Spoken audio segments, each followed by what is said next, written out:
ये इस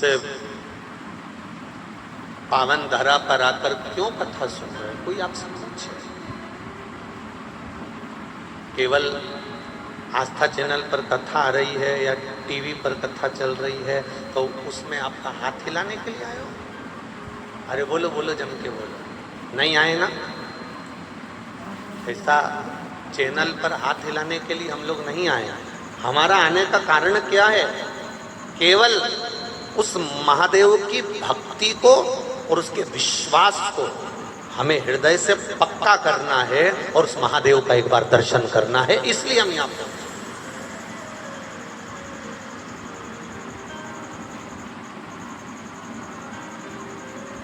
हमारा मूल उद्देश्य है शिव को प्राप्त करना, भगवान शंकर को प्राप्त करना।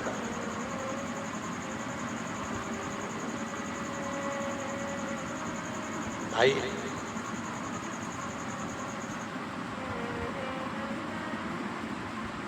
पहले के लोगों को दुख होता था, तकलीफ होती थी, कर्जा होता था। बहुत ज्यादा तकलीफ में जब पहले के लोग आ जाते थे तो मदिरा की दुकान पर चले जाते थे। बोलो सही है कि गलत है?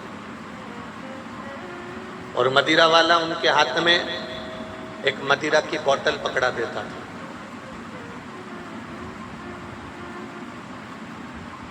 और कोई उनसे पूछता, तुमने ये व्यसन क्यों करा, तुमने ये मदिरा क्यों पी, तुमने ये नशा क्यों करा? तो कि बड़ा दुखी हूं, बड़ा गम में हूं, बड़ा दुखी हूं, बड़ा गम में हूं। पहले थोड़ा सा दुख आता था, कर्जा हो जाता था, थोड़ी तकलीफ आती थी तो लोग मदिरा की दुकान जाते थे और बोतल पकड़ लेते थे। आज के जमाने में थोड़ा सा दुख आता है, थोड़ा सा कर्जा हो जाता है, थोड़ी सी तकलीफ हो जाती है तो लोग शिव के मंदिर जाते हैं और लोटा पकड़ लेते हैं।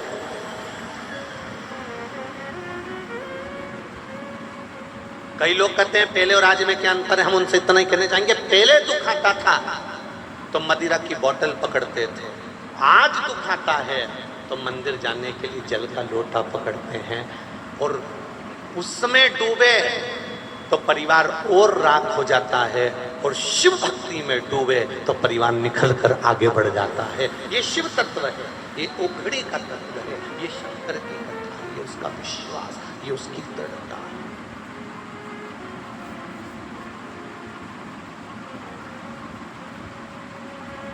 आएगा दुख, संसार में ऐसा कोई नहीं जन्मा जिसको दुख नहीं आया। और तुम्हारे पास ऐसा कोई व्यक्ति हो जो तुमसे कह दे कि तुम्हारे पास में दुख नहीं आएगा, मैं बैठा हूं और दुख नहीं आने दूंगा, तो फालतू की बात है। किसी के चक्कर में मत पड़ना, स्पष्ट बात कह रहा है। सुन लो, ग्रेटर नोएडा के जितने भक्त लोग कथा सुनने आए हैं और जितने लोग आस्था चैनल पर कथा सुन रहे हैं और जितने फेसबुक यूट्यूब पर सुन रहे हो, अच्छे से सुन लेना। पुराने कर्म का भोग तुमको भोगना पड़ेगा, चाहे सियोर वाला महाराज हो, चाहे दुनिया का कोई महाराज हो, और चाहे आप हो, चाहे हम हो। हमने जो पूर्व में किया वो हमको नहीं मालूम, उसके कर्म का भोग भोगना पड़ेगा। सिर आपका दुखेगा, हमारा भी दुखेगा। पेट आपका दुखेगा, हमारा भी दुखेगा। हाथ हमारे दुखेंगे, तुम्हारे भी दुखेंगे। पांव हमारे दुखेंगे, तुम्हारे भी दुखेंगे। दुनिया में दुख सबको भोगना है, पर उस दुख का एक निवारण है, वो शंकर भगवान की अविरल भक्ति, शिव का शिवालय और एक लोटा जल हमारे कष्ट को थोड़ा कम कर देगा, हमारे दुख को थोड़ा कम।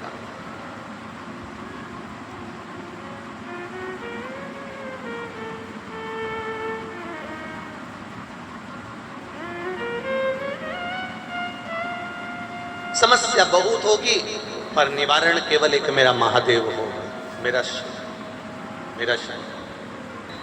दुख देना और महादेव का काम है दुख को मिटा देना, ये महादेव का काम। आप बहुत अच्छी जिंदगी जीने लगोगे, बहुत खुश की जिंदगी जीने लगोगे, बहुत सुख की जिंदगी जीने लगोगे तो लोगों को अच्छा नहीं लगेगा, तो धीरे धीरे आपको कष्ट देने का प्रयास करेगा, दुख देने का प्रयास करेगा। आप उस दुख की घड़ी में भी अगर महादेव का भजन कर रहे हो, आप उस दुख की घड़ी में भी भगवान का भजन कर रहे हो, तो तुम्हारी जिंदगी सबसे सुंदर सार्थक होने वाली। एलईडी चलाइए भाई, एलईडी ऑन चलाइए।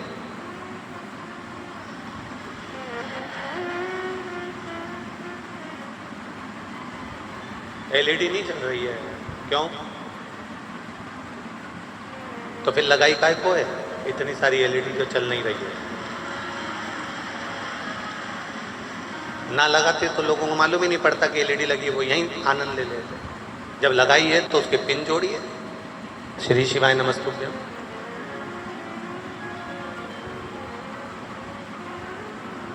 एक शिव भक्ति का मूल है, शिव भक्ति का।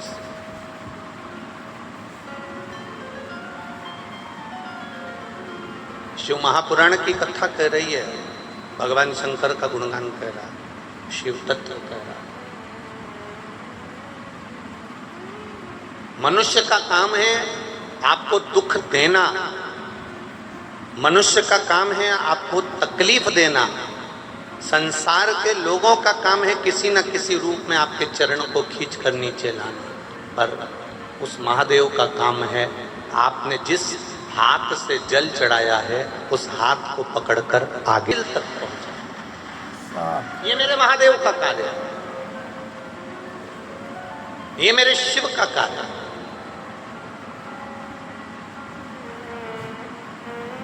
सौ साल की उम्र यदि आपको चाहिए तो 100 साल का भजन भी तो होना चाहिए। अब 100 साल का एक सहज सी बात है, आप किसी के मिलने के लिए जाओ और उसको सिर पे रख के पल्लो और पाँव पड़ो और पाँव पड़ो और वो तुमको आशीर्वाद दे 40 साल जियो। कितने साल? बोलो बोलो जम के, जब बोलो 40 साल जियो। तुम्हें अच्छा लगेगा कि बुरा लगेगा? अरे जम के बोलो जरा, बुरा लगेगा ना। तुम्हें आशीर्वाद कौन सा चाहिए? जम के बोलो जरा, 100 साल जियो। तो जैसे उसने बोला 100 साल जियो, तुम इतनी खुश हो जाओगे कि मुझे आशीर्वाद मिल गया 100 साल जीने का। और जैसे ही किसी के चरण छुए, प्रणाम करा, पाँव पड़ा और किसी को नमन करा और किसी ने कह दिया 30 साल जियो, तो कितना बुरा लगे। मतलब आशीर्वाद तुमको चाहिए पूरा पूरा कि मैं 100 साल जीऊं, तो फिर भजन भी तो चाहिए कि तू 100 साल भगवान का भजन करती रहे और ऐसी की ऐसी रहे, शिव की भक्ति में डूबी रहे। ऐसा स्मरण हमारे भीतर भी तो होना चाहिए। उम्र चाहिए 100 साल की। कोई अगर अगर कहीं का आशीर्वाद में इतना भी कह देना 1 साल कम करके, मात्र 1 साल कम करके, तुमने धोख लगाई, प्रणाम करा, नमन करा और किसी ने आशीर्वाद दे दिया 99 साल जियो, तो भी तुमको बुरा लगेगा। अब 1 साल ही कम करा है ना उसने, तो पर तुम्हें बुरा लगेगा, निश्चित है बुरा लगेगा। कोई 98 साल भी बोल देगा ना तो बुरा लगेगा। तुम्हें कितनी चाहिए कि 100 साल जियो, ये आशीर्वाद होना चाहिए। उसी तरह तुम्हारे भीतर ये भजन होना चाहिए कि मैं महादेव के मंदिर में अगर 100 साल जिंदा हूं तो मेरे महादेव इन पाँव को, इस शरीर को ऐसा बना कर रखना कि 100 साल तक जल चढ़ाती रहूं। इतना मेरा शरीर अच्छा बनाकर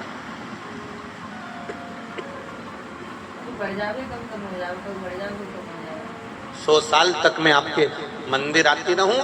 100 साल की अगर मेरी उम्र है, 70 साल की अगर मेरी उम्र है, 80 साल की मेरी उम्र है, 90 साल की अगर मेरी उम्र है, 100 साल अगर मेरी उम्र है, तो तेरे मंदिर में आकर मैं तेरा भजन करती रहूं, तेरे मंदिर में आकर मैं जल चढ़ाती रहूं, तेरे मंदिर में आकर मैं तेरा गुणगान करती रहूं, तेरे मंदिर में आकर मैं हमेशा भगवत कीर्तन करती रहूं। ऐसा शरीर बनाकर रखना मेरे महादेव। इस शरीर को कहीं हॉस्पिटल में ले जाकर या पलंग पर इसको पटक मत देना, क्योंकि आज के ज़माने में दुनिया के लोग तुम्हारी बीमारी में पैसा खर्च कर देंगे।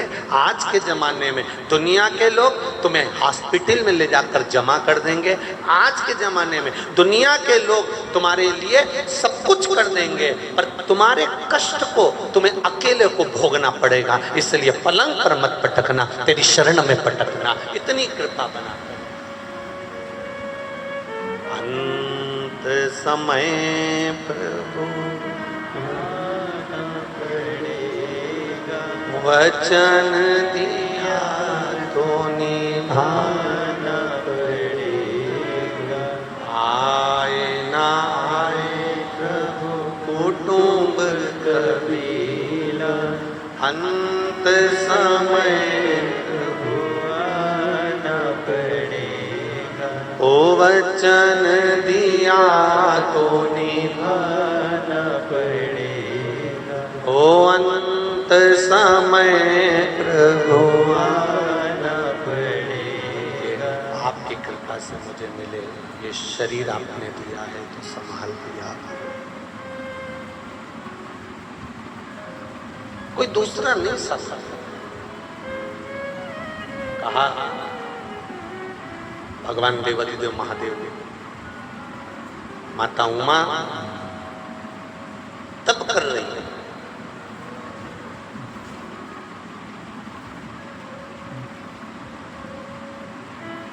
और माता उमा एक अंगूठे पर अपना पांव टिकाकर तप में लीन है, और तप में लीन होने पर देवादिदेव महादेव ने आकर उनको दर्शन दिया। माता उमा दर्शन दिया।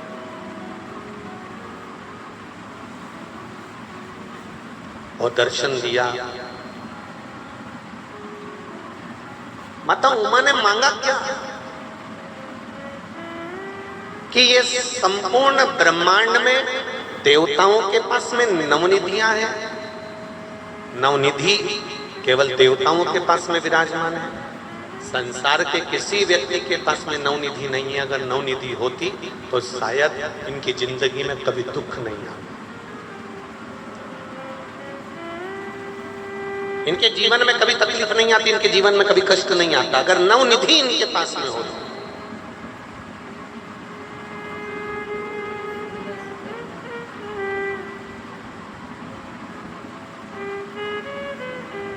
एक शमी का पुष्प होता है, करें दर्शन किसने, किस किसने देखा है? देखा है आप लोगों ने? हल्का सा नीला कलर उसका होता है, करें दर्शन। शमी का पुष्प, एक शमी का पुष्प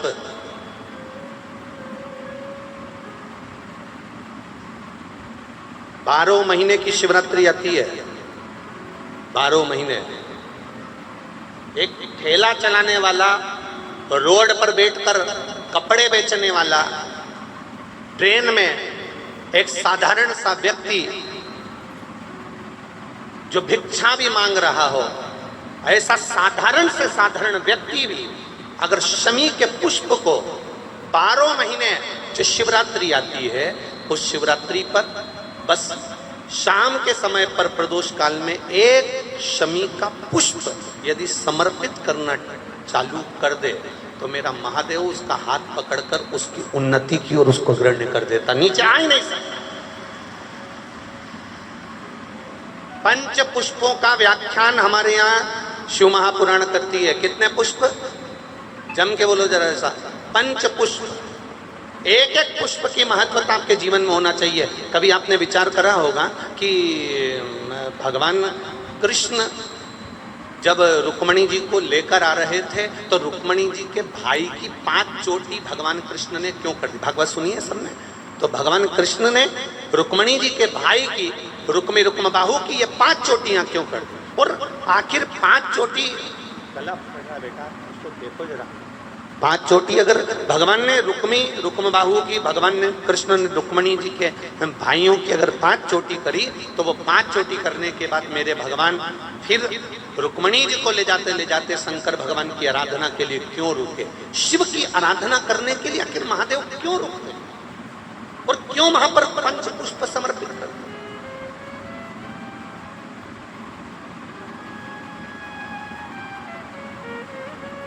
पांच पुष्प ऐसे हैं जो देवादिदेव महादेव को किस समय, किस घड़ी में और किस पल में समर्पित किए जाते हैं जिससे मानव के जीवन में देवादिदेव महादेव का एक बार दर्शन हो जाए और उसकी करुणा प्राप्त हो जाए।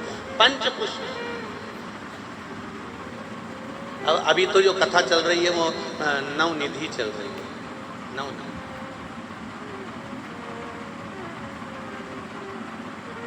अभी जो कथा चल रही है ये नवनिधि शिव महापुराण की कथा चल रही है। आगे जो 5 दिन की कथा रहेगी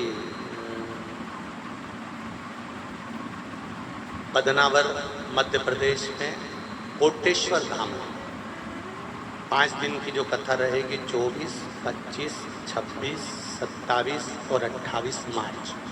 ये 5 दिन की जो कथा रहेगी दोपहर में 2 बजे से 5 बजे तक आस्था चैनल पर भी आएगी, यूट्यूब फेसबुक पर भी आएगी। और बदनावर के कोटेश्वर धाम में जो कथा चलेगी 5 दिन 2 बजे से 5 बजे तक, उसमें उस कथा का नाम रहेगा पंचपुष्प शिव महापुराण की कथा।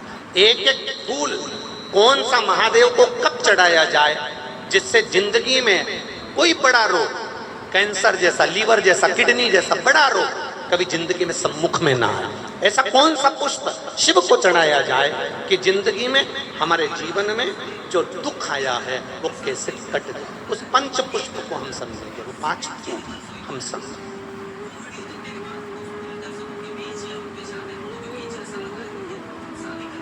और हम प्रयास भी करेंगे कि कथा के बीच में 5 दिन जिन पंच पुष्प के महत्व को समझाया जाए वो 5 फूल आपको आस्था चैनल के माध्यम से दर्शन भी कराए जाएं कि वो फूल कौन सा जो शिव के। हम प्रयास करेंगे पूरा हो।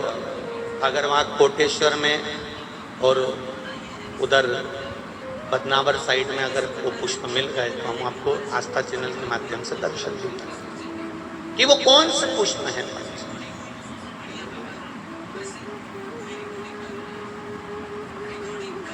जिससे हमें महादेव की प्राप्ति। भोला सब दुख ओ भोला सब दुख उन पंच पुष्प की महत्वता अपन 24 तारीख से 28 तारीख तक की जो कथा है बदनावर कोटेश्वर धाम में 5 दिन की, उसमें अपन श्रवण करेंगे 2 बजे से 5 बजे।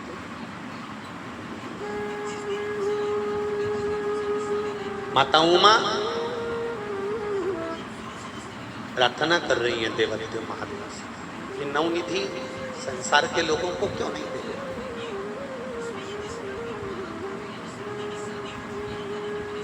इनको देते क्यों?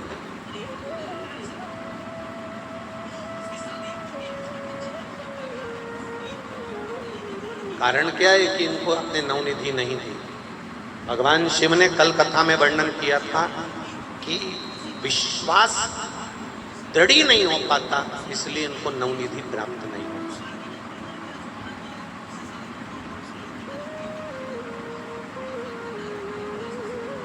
माता जी उमा भगवान महेश बात करते करते करते करते करते करते भगवान महेश भगवान शिव ओझल हो जाते।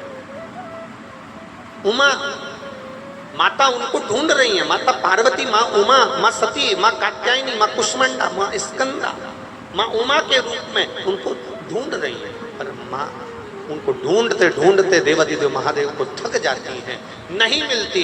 जब महादेव नहीं मिलते तब माता उमा स्थिर होकर अपने नैनों से जल बहाती रहती हैं, अपने नैनों से अश्रु बहा रही होती हैं। और अश्रु बहाते बहाते बहाते बहाते तभी उसी समय पर श्री तुमरुका जी का आगमन होता है।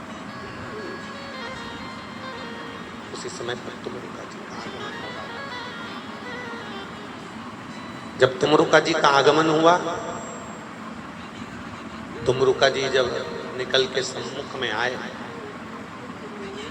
घोड़े का मुख लगा है, हाथ में वीणा है, एक हाथ में करताल है, और तुमरुका जी जपते जपते आ रहा है पंचाक्षर मंत्र।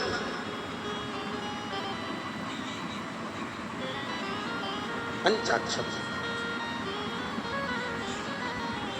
नमः शिवाय, ओम नमः शिवाय, नमः शिवाय,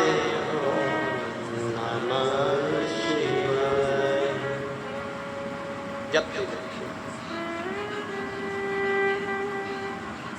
और पहुंचे माता उमा के पास।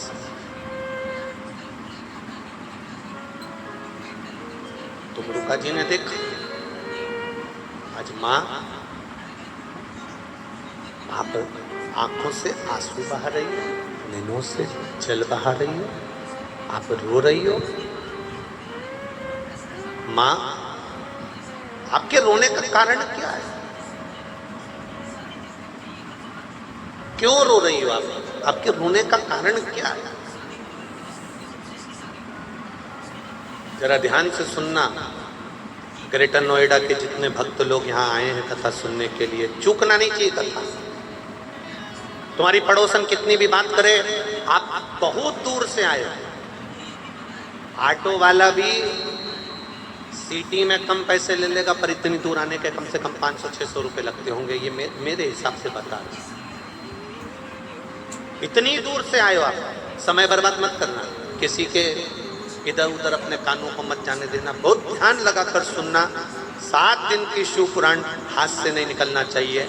नवनिधि शिव पुराण की कथा है, तो जितने लोग आस्था पर सुन रहे हैं, जितने फेसबुक पर सुन रहे हैं, यूट्यूब पर सुन रहे हैं, जितने यहाँ सुन रहे हैं, उनकी भी झोली में नवनिधि आना चाहिए। तो नवनिधि शिव पुराण चूके नहीं। ज्यादा धूप में बैठे हो, इधर गर्मी में बैठे हो, जगह नहीं मिल रही हो, तो गाड़ियों में जाकर बैठ जाओ। जहां जगह मिले उस जगह पर जाकर बैठो, छांव में बैठकर कथा करें, सत्य सुनो, पर भटके ना।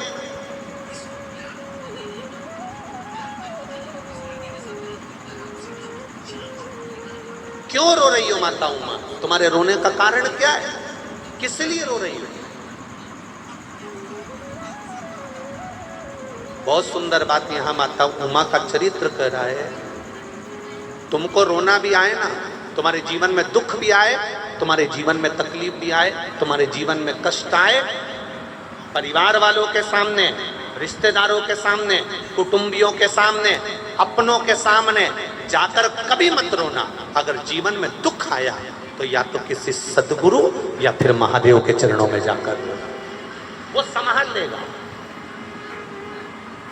परिवार वालों के सामने जाकर रोगे ना तो लोग कहेंगे पहले तो खूब खुली फिरती थी, अब जगत में रोती फिरती है। दुनिया वालों के सामने जाकर रोगे ना तो लोग कहेंगे पहले तो खूब ऐश्वर्य राम की जिंदगी जी ली, अब रोता फिर रहा ना।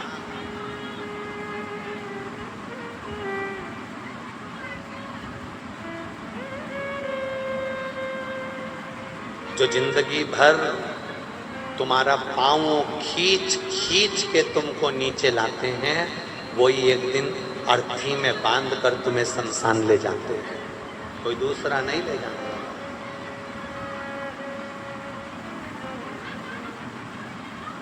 जो जिंदगी भर तुम्हारा पांव खींचकर नीचे लाने का प्रयास करते हैं, जिंदगी भर तुम्हें ताना देते रहते हैं, जिंदगी भर तुम्हें कोसते रहते हैं, जिंदगी भर तुम्हारे ऊपर उंगली उठाते रहते हैं, जिंदगी भर तुम्हारे अपशब्द पे ताने पर ताने देते रहते हैं, जिंदगी भर तुमको आड़ा टेढ़ा कहते रहते हैं, जिंदगी भर तुम्हारी निंदा करते रहते हैं, जिंदगी भर तुम्हारी बुराई करते रहते हैं, और तुम्हारे मरने पर सबसे पहले आकर खड़े होंगे और तुमको बांध कर आंख में आंसू भरते हुए शमशान तक लेकर यही जाएंगे।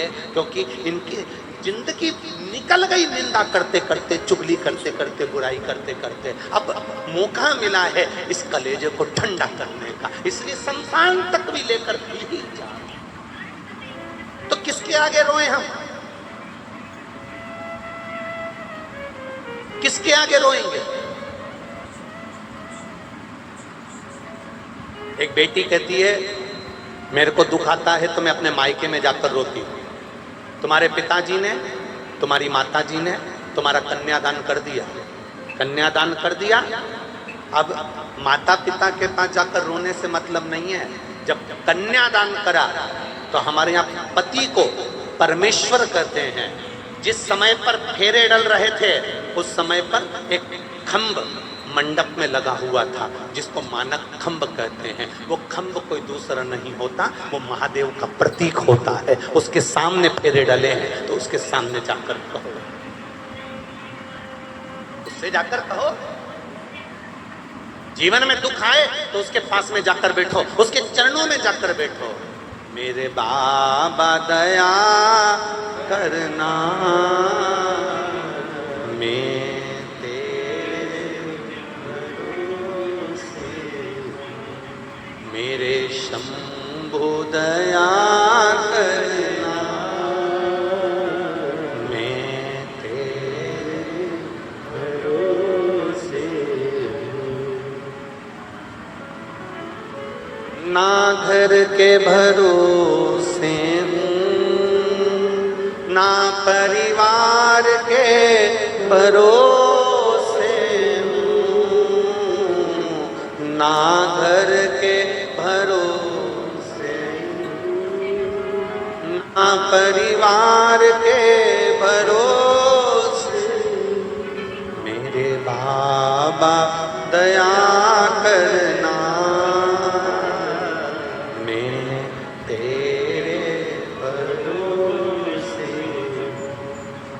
मेरे शंभु दया करना, मैं तेरे भरोसे। कभी गए हो मंदिर के अंदर, ये गुनगुनाया तुमने कभी शिव मंदिर में? कभी जाकर जब तुम्हारे हृदय को थोड़ी सी चोट लगी, कहीं ठेस पहुंच गई, एक पत्र आया, पत्र ज्यादा है, हम पढ़ नहीं पाए हैं, तो एक आध पत्र बता।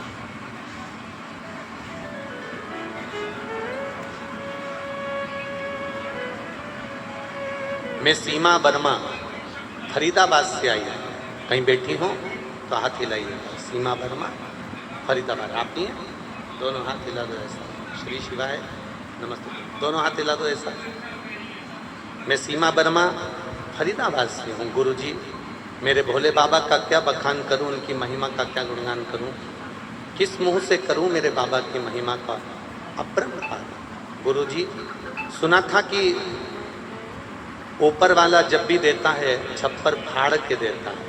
गुरुजी, मेरा बेटा हिमांशु वर्मा स्टेनोग्राफर का कोर्स कर रहा है, 2 साल से पेपर दिए, बहुत मेहनत करी, सिलेक्शन नहीं हुआ। गुरुजी, मैं हमेशा से मंदिर जाती हूँ, पहले मैं मंदिर में ही जल भरकर मंदिर का ही पानी शिव जी को चढ़ाती थी, पर 2 साल से आपकी कथा सुन रही हूँ आस्था चैनल पर। पहले मैं मंदिर का जल मंदिर में चढ़ाती थी, अब मैं घर से जल ले जाकर शिव जी को चढ़ाती हूँ। गुरुदेव, मेरी ननंद ने बताया कि सीहोर वाले महाराज कथा करते हैं, टीवी पर आती है शिव महापुराण की कथा, एक बार सुन लो। और बेटे के लिए जैसा वो कुछ बताते रहते हैं, कथा सुनते सुनते मैं कुछ बता दें तो वो कर लो। मैंने पशुपतिनाथ का व्रत भी करना प्रारंभ करा। गुरुदेव, आपकी सारी कथा सुनती और पूरे व्रत करती, सब कुछ करा, पर उसके बाद भी मेरे बेटे का सिलेक्शन नहीं हुआ। मेरे बेटा मुझसे बोला, माँ सिलेक्शन नहीं हुआ पर शिव जी को नहीं छोड़ूंगा, अब मैं भी आपके साथ चढ़ूंगा। रोज हम लोग मंदिर जाते, बाबा को जल समर्पित करते। गुरुदेव, एक पेपर का रिजल्ट आना बाकी था, सारे रिजल्ट आ चुके थे, उसमें नहीं हो पाया था, पर एक पेपर का रिजल्ट आना बाकी था और बेटे ने भी शिव मंदिर जाना चालू करा। घर से लोटा भर जल ले जाते, शिव जी को चढ़ा देते। बाबा की कृपा किसको कहते हैं गुरुदेव? एक ही पेपर ने निहाल कर दिया और सब बेड़ा पार कर दिया। ये शिव गुरुजी,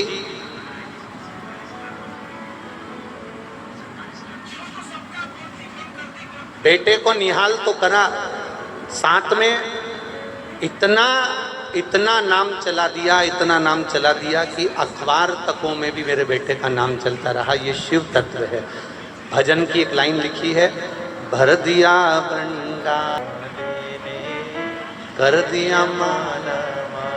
एक भजन की लाइन आपने लिखी, बहुत बहुत साधुवाद है। बैठिए। हर हर महादेव। शिव तत्व इसी को कहते, ओघड़ी का तत्व इसी को कहते। अब करो भजन उसका, अब करो स्मरण, पीछा मत छोड़ना। वो बहन ने जब पेपर में पास नहीं हुआ, रिजल्ट नहीं निकल पाया, आखिरी में मन से हताश हो गई, पर बेटे ने कह दिया शिव का दरवाजा नहीं छोड़ेंगे, कहीं दूसरी जगह भटकेंगे नहीं। पकड़ कर रखा, विश्वास और दृढ़ हुआ, तो जो एक पेपर बचा था उसी में बाबा ने निकाल कर आगे कर दिया। शिव तत्व परखेगा, परखने में पीछे नहीं हटेगा, परखेगा।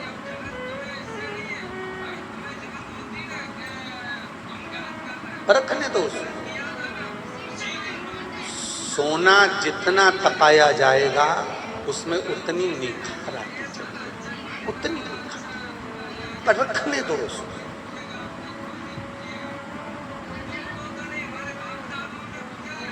एक शमी का फूल हमारी जिंदगी को बदल सकता है, तो क्या एक लोटा जल हमारे जीवन को नहीं संभाल सकता?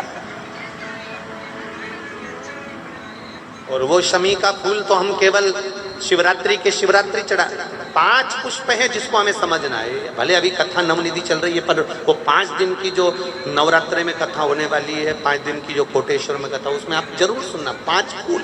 वो कौन कौन से फूल हैं जिनकी महत्वता हमारे शास्त्र करते हैं, उन पुष्प को समझ। पंच पुष्प शुभापुराण कहते हैं। और जो 4 अप्रैल से 10 अप्रैल तक उज्जैन महाकाल की नगरी मां क्षिप्रा की गोद में जो कथा होने वाली है 4 अप्रैल से 10 अप्रैल, वो विक्रमादित्य शिव महापुराण की कथा हो, उसका स्मरण। बाबा महाकाल राजा की नगरी, बाबा का दर्शन, मां क्षिप्रा की गोद, हर सिद्धि का दर्शन, काल भैरव का दर्शन, 84 महादेव का दर्शन आनंद से करो और शिव तत्व को धारो, शिव भक्ति करो।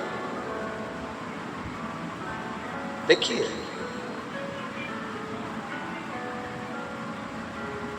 तुमरुका जी ने पूछ लिया, आप क्यों रो रहे हो, आपके रोने का कारण क्या है?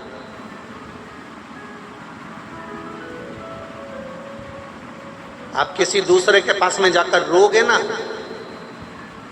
तो वो बाद में आंसू पोंछने के बाद, तुमको चुप करने के बाद 10 जगह पर जाकर कहेगा कि वो मेरे पास में आकर रोई थी, वो मेरे पास में आकर जाकर ऐसा कह रही थी, मेरे पास आकर रो रहा था, मेरे पास आकर रोए थे, वो 10 जगह जाकर कहेगा। पर किसी संत सद्गुरु, और कोई संत सद्गुरु भी ना मिले, तो मेरा देवाधिदेव महादेव जिसके पास में जाकर बैठकर अपने दिल की बात हृदय से,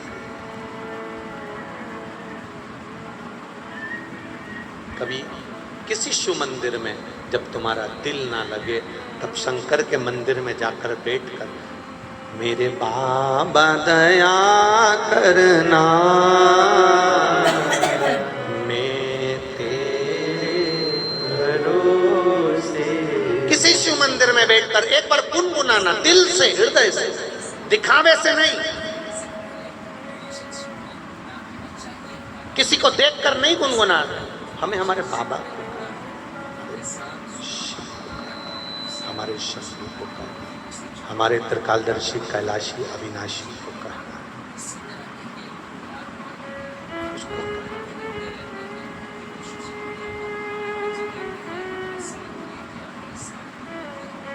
महाराज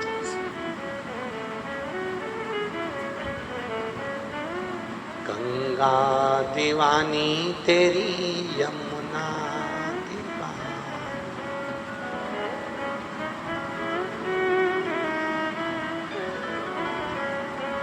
गंगा दीवानी तेरी यमुना दीवानी,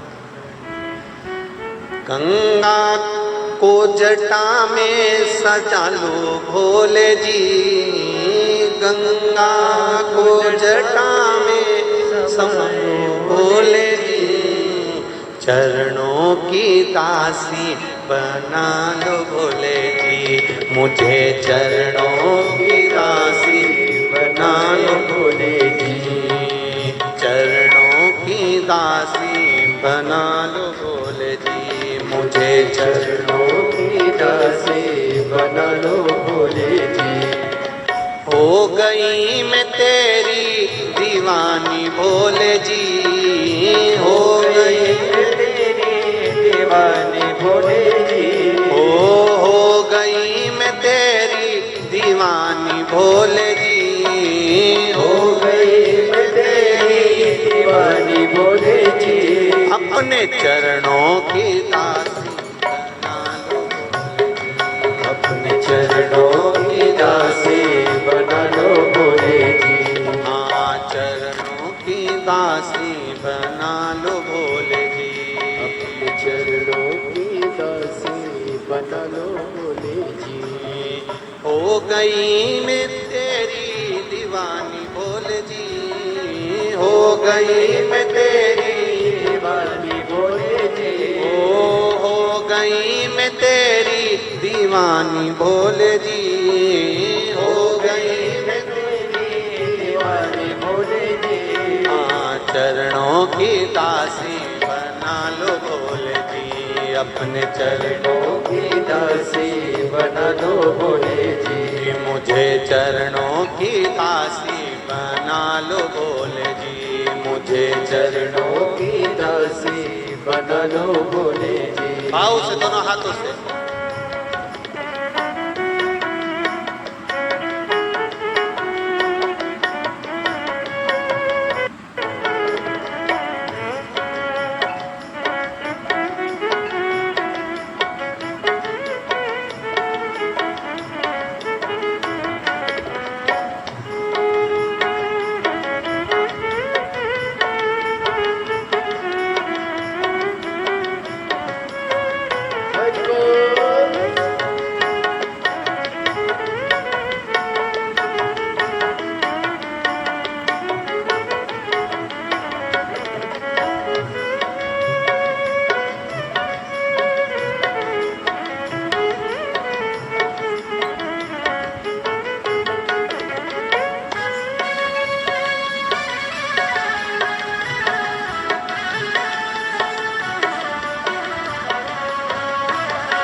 दीवानी तेरी यमुना दीवानी, गंगा दीवानी तेरी यमुना दीवानी, ओ गंगा दीवानी तेरी यमुना दीवानी, गंगा दीवानी तेरी यमुना दीवानी, गंगा को जटा में सजा लो भोले जी, गंगा को जटा में सजा लो भोले जी। मुझे चरणों की दासी बना लो भोले जी, मुझे चरणों की दासी बना लो भोले जी, मुझे चरणों की दासी बना लो भोले जी, मुझे चरणों की दासी बना लो भोले जी।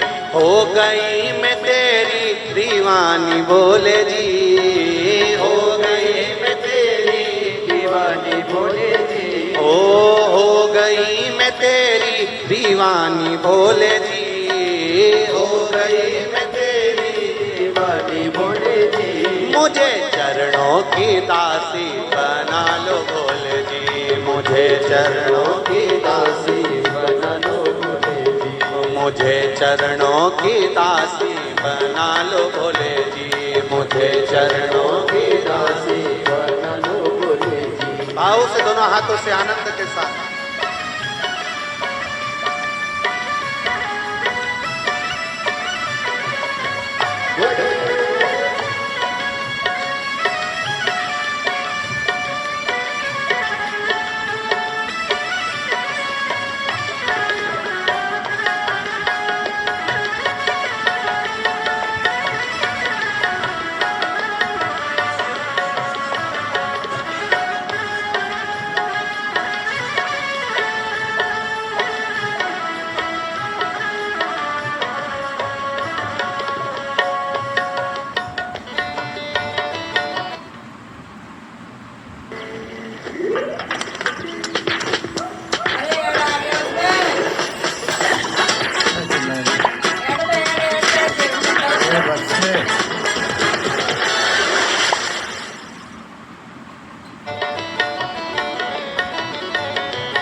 सूरज दीवाना तेरा तारे दीवाने, सूरज दीवाना तेरा तारे दीवाने, ओ सूरज दीवाना तेरे तारे दीवाने, सूरज दीवाना तेरा तारे दीवाने। हरे चंदा को माथे सजा लो भोले जी, चंदा को माथे सजा लो भोले जी।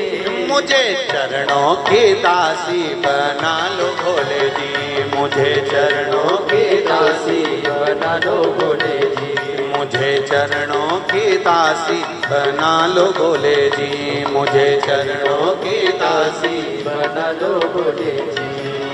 हो गई मैं तेरी दीवानी भोले जी, हो गई मैं तेरी दीवानी भोले जी। हो गई मैं तेरी दीवानी भोले जी, हो गई मैं तेरी दीवानी भोले जी।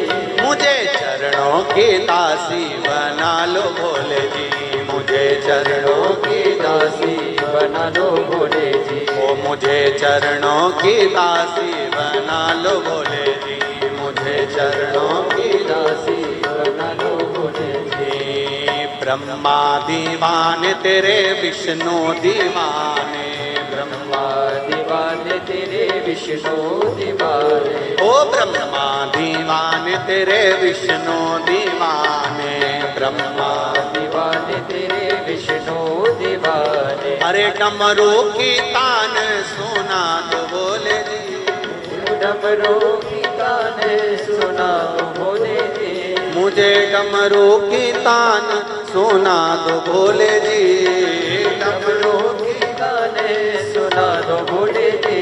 मुझे चरणों की दासी बना लो भोले जी, मुझे चरणों की दासी बना लो भोले जी।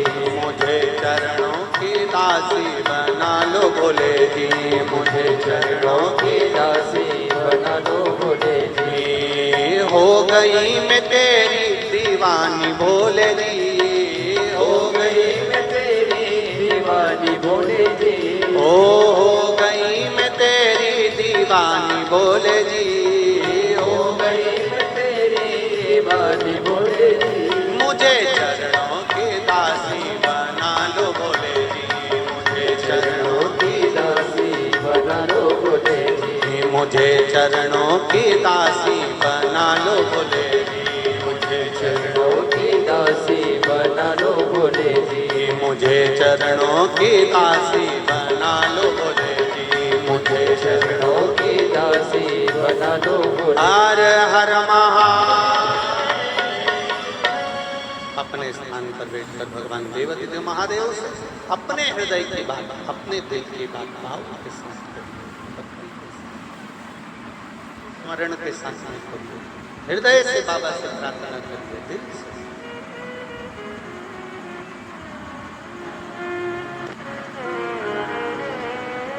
श्री शिवाय नमस्तुभ्यं, श्री शिवाय नमस्तुभ्यं, श्री शिवाय नमस्तुभ्यं, श्री शिवाय नमस्तुभ्यं, श्री शिवाय नमस्तुभ्यं। भोला सब दुख काटो मारा, ओ भोला सब दुख काटो मारा।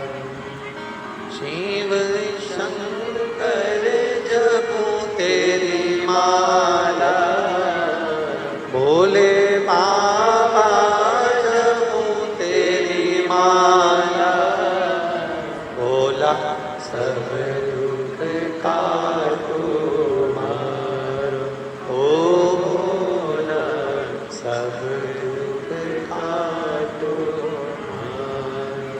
वेश है मंगलकारी, वेश है मंगलकारी, शमशान वासी हमारा, शमशान वासी हमारा, भोला सब दुख काटो मारा, ओ भोला सब दुख काटो मारा। भगवान शिव के जो प्रिय सेवक हैं भगवान शंकर के, जो थोड़ा बेस कम करके, भगवान शिव के जो परम प्रिय हैं, भगवान शंकर के जो परम सेवक हैं, तुमरुका जी से माँ उमा की बात हुई। तुमरुका जी से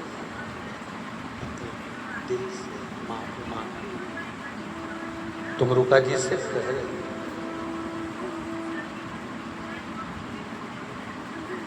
अपने दिल की बात माता उमा तुमरुका जी से कहे।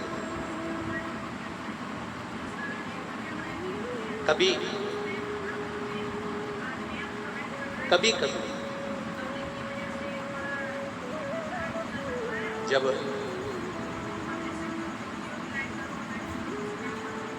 हृदय में कोई उलझन रहे, तब एक लोटा जल जब आप देवाधिदेव महादेव को चढ़ाने के लिए जाएं,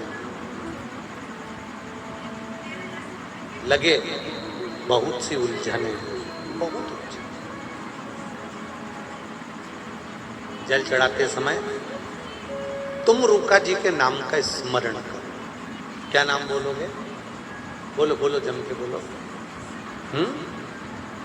तुमरुका जी के नाम का स्मरण करना, और तुमरुका जी के नाम का स्मरण कर कर धीरे धीरे देवाधिदेव महादेव को जल समर्पित करना। बिल्कुल धीरे धीरे जल देवाधिदेव महादेव को समर्पित करना।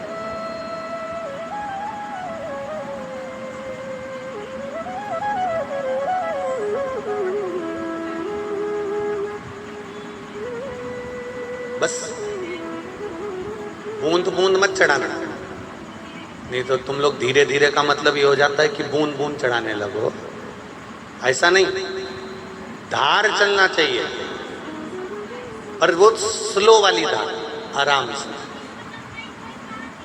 और धार चढ़ाते चढ़ाते धीरे धीरे जल की धार देवाधिदेव महादेव को चढ़ रही हो, और तुमरुका जी का या तुमरुकेश्वर महादेव का या तुमरुका जी का नाम या तुमरुका जी से अपने हृदय की बात गुरु मानकर, संत मानकर, साधु मानकर, तपस्वी मानकर, साधक मानकर, उपासक मानकर तुमरुका जी को आप जब धीरे धीरे जल की धार चढ़ाएं, शिव जी पर जल की धार चढ़ाएं, दिल से उससे अपने मन की बात करते जाएं।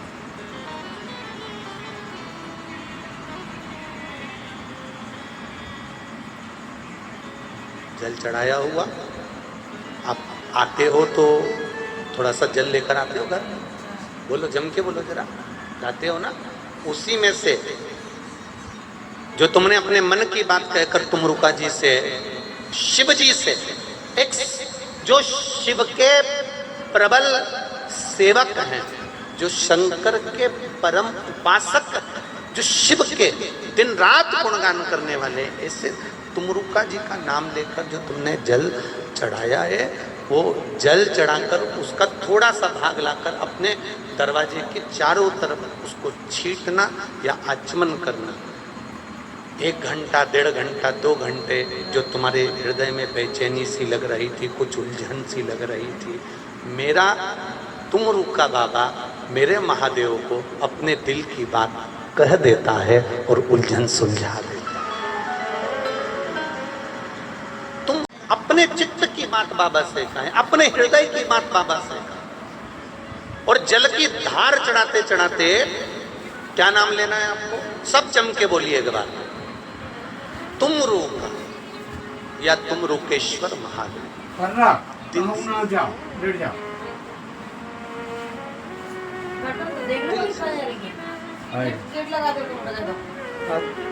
एक बात, इस ग्रेटर नोएडा की धरा पर उमा पब्लिक स्कूल के इस पावन प्रांगण में, जहाँ सिसोदिया जी बड़े आनंद के साथ इस कथा का लाभ दिलवा रहे हैं, आपसे कहना चाहूँगा,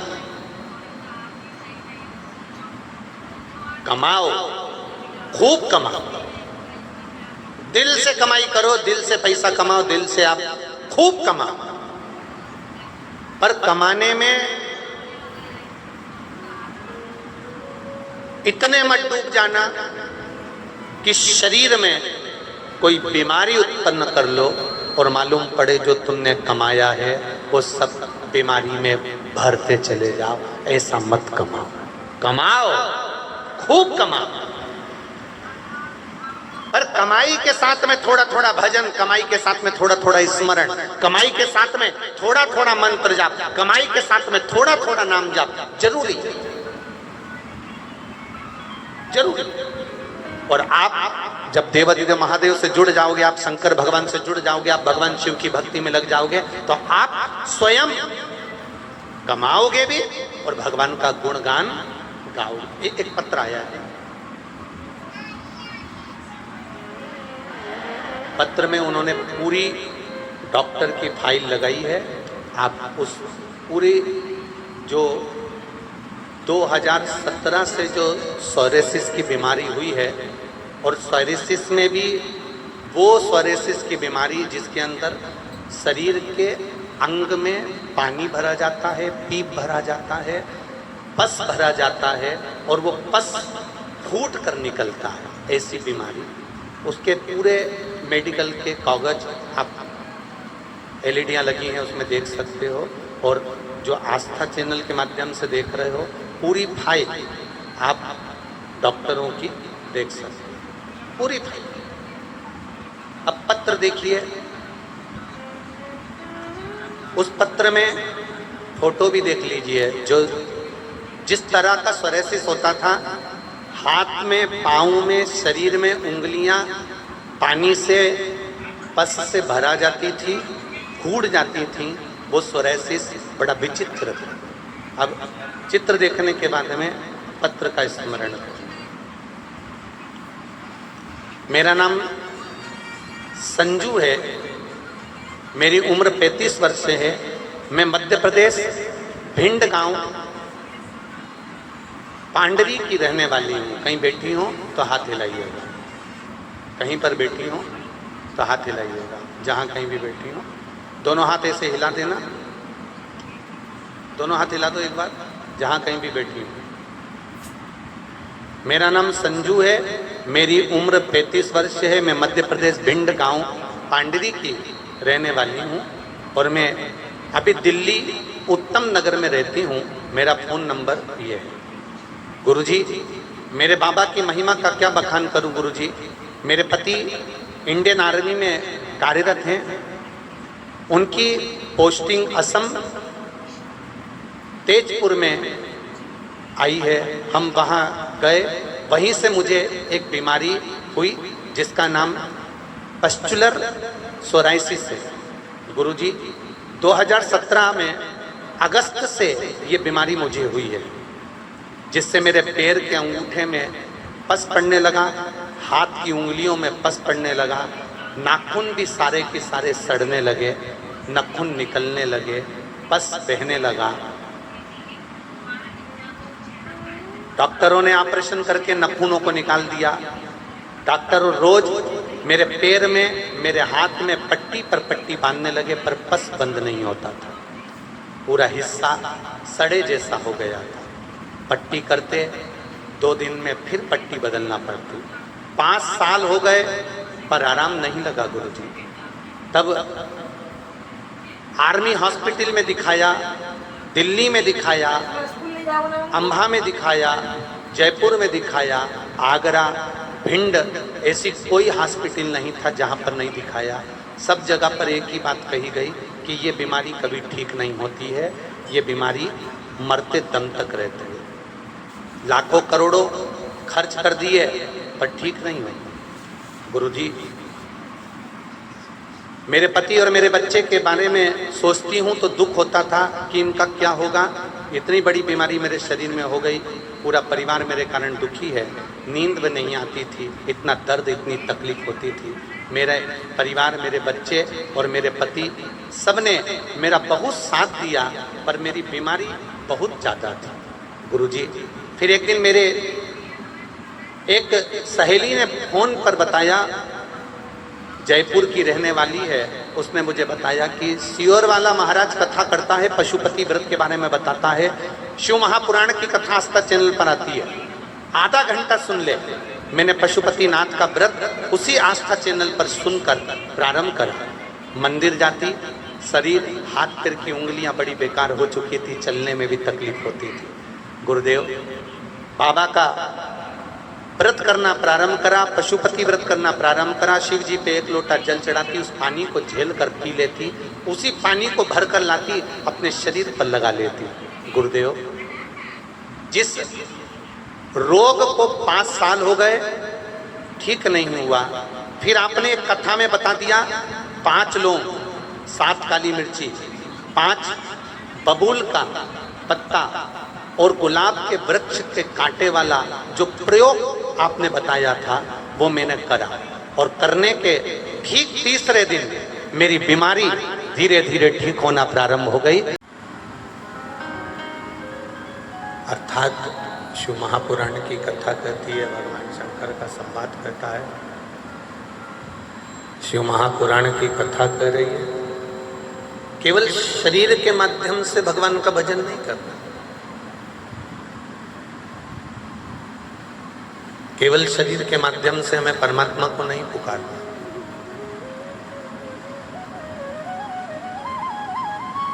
हमें परमात्मा का अगर भजन करना है तो भीतर से, अपनी चित्त वृत्ति से, अपने मन से, अपनी बुद्धि से और अपने इस हृदय से भगवान शिव की भक्ति को धारण करना।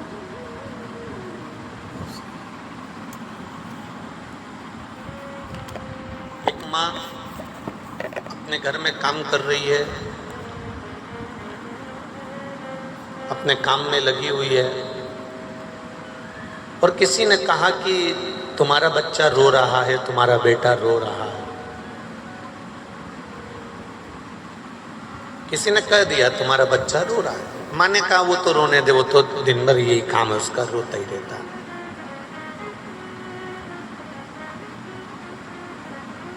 फिर किसी ने आके कहा कि तुम्हारा बच्चा रो रहा है, तुम्हारा बच्चा रो रहा है। माँ ने फिर कहा वो तो रोता ही रहता है, उसके पास तो कोई काम नहीं है, अब उसको संभालूं कि मैं काम करूं। अब वो रो रहा है तो मैं गोदी में ज्यादा ले भी नहीं सकती, मुझे काम भी करना। एक बच्चा रो रहा है, माँ से कहा गया कि तुम्हारा बेटा रो रहा है, तो भी माँ उसको गोदी में इसलिए नहीं रह रही क्योंकि उसको काम करना है, बहुत सारे काम में लगे रहना। और एकदम जो बच्चा रो रहा था और एकदम जम के चीख के रो दे, एकदम जम के चीख के रो, तो माँ को कहना नहीं पड़ता, काम छोड़कर वो दौड़कर भागकर जाती है कि नहीं जाती? बोलो जाएगी कि नहीं जाएगी? जाएगी ना। बच्चा एकदम चीख कर रोया, गला पकड़ रहा है, बच्चा एकदम जब चीख कर रोएगा और एकदम चीख कर रोया तो माँ दौड़ कर जाएगी, सारा काम छोड़कर, सब कुछ छोड़कर माँ उस बच्चे के पास पहुंच जाएगी, सब कुछ छोड़कर।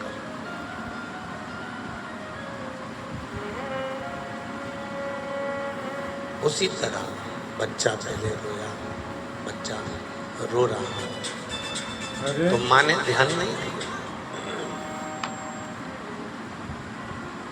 बच्चा रोया तो माँ ने ध्यान नहीं दिया। किसी ने कहा भी तुम्हारी संतान रो रही है, तुम्हारा पुत्र रो रहा है, तुम्हारा बच्चा रो रहा है, तो भी माँ नहीं गई।